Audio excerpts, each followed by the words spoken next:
来，乡亲继续来看是这个澎湖的渔民透早5点出海掠这个小竿啊。伫个海峡中线附近，常常有一只中国的唱水艦浮起来海面，甲渔民带一大条。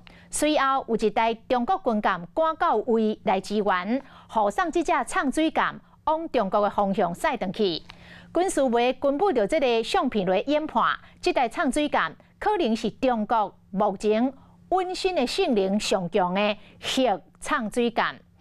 立委王定宇是断定讲，这台唱水艦应该是故障，也若无未浮起来海面。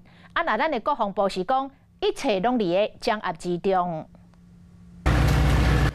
即马才是小竿啊大出的时，澎湖渔友透早要出港掠小竿啊，看到一个画面惊一条。在顶要当翕个景啦。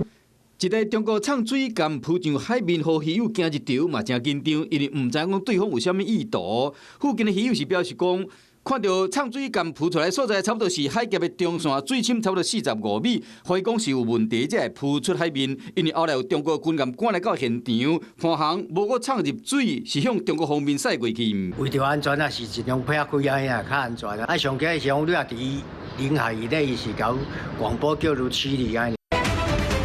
好渔民看到可能就是这型的核水唱水艦啊，想到浮出海面，专家认为讲可能是这个原因。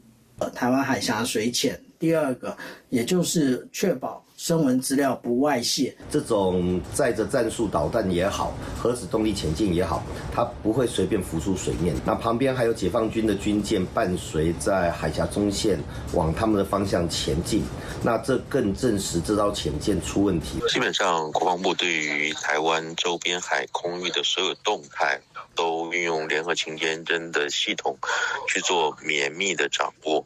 渔民想要出港作业去看到中国的唱水艦，就惊我出去外，当时有翕2张相片，就赶紧物件收咧离开这个水域。是讲这只军舰型号甲到底有啥物意图？国防部敢强调讲，一切拢有伫监控。